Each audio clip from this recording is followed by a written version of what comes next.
Hello बच्चों, let's see this question. Question says that which compound has permanent dipole moment. In compound में से किसका dipole moment permanent है। यानी कि की कंसेप्ट इस क्वेश्चन के पीछे है, हमें ये पता लगाना है कि ओवरऑल पोलर मॉलिक्यूल कौन सा है। मतलब ऐसा मॉलिक्यूल जिसका नेट डायपोल मोमेंट ज़ीरो ना हो। ये पता लगते ही हमारा आंसर आ जाएगा। ठीक है, तो जो मॉलिक्यूल्स सिमेट्रिकल होंगे उनका डायपोल मोमेंट ज़ीरो होगा, और जो मॉलिक्यूल असिमेट्रिकल होंगे उनका डायपोल मोमेंट ज़ीरो नहीं होने वाला है। ठीक है, तो पहला देखते हैं मॉलिक्यूल BF3। ये मॉलिक्यूल सिमेट्रिकल है।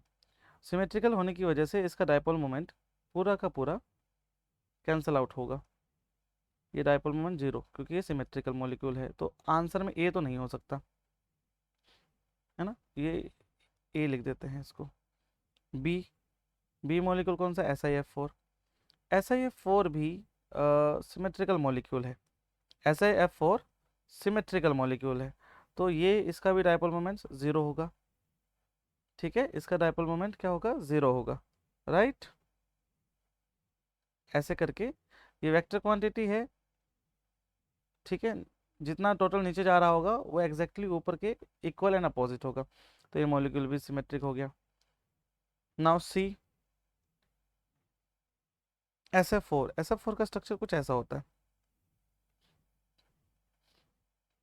कुछ ऐसा लोन पेयर ऐसे होते हैं। तो इसमें अगर डायपोल मोमेंट देखा जाए तो ये लोन पेयर की तरफ होगा, ये ऊपर की तरफ थोड़ा सा बैंड स्ट्रक्चर होता है, इसको सीसो स्ट्रक्चर बोलते हैं। तो ओवरऑल सबका नीचे का तो इधर जाएगा, और एक लोन पेयर तो एग्जैक्टली और इक्वली कैंसिल आउट तो नहीं होगा, क्योंकि ये मॉलिक्यूल असिमेट्रिक है, सिमेट्रिक मॉलिक्यूल नहीं है, तो इसका डायपोल मोमेंट ज़ीरो नहीं होने वाला है। ठीक है, नाउ XeF4 XeF4 का मॉलिक्यूल देखा जाए तो कुछ इस तरीके से होता है,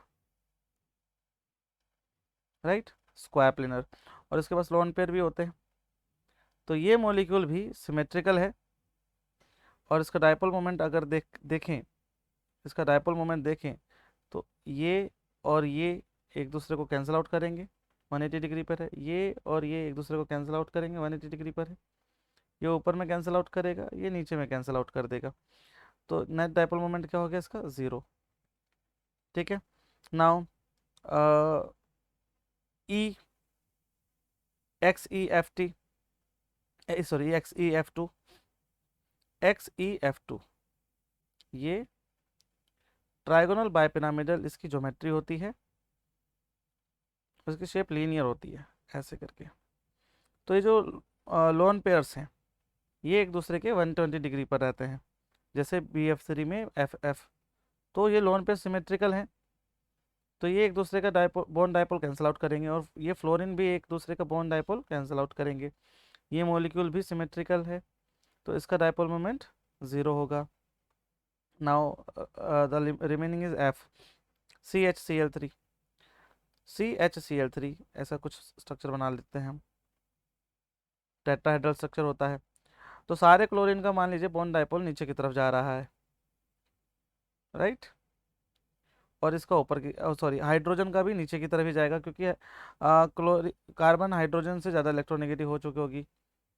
तो ये मॉलिक्यूल असिमेट्रिक है, और नेट डायपोल मोमेंट ज़ीरो नहीं होने वाला।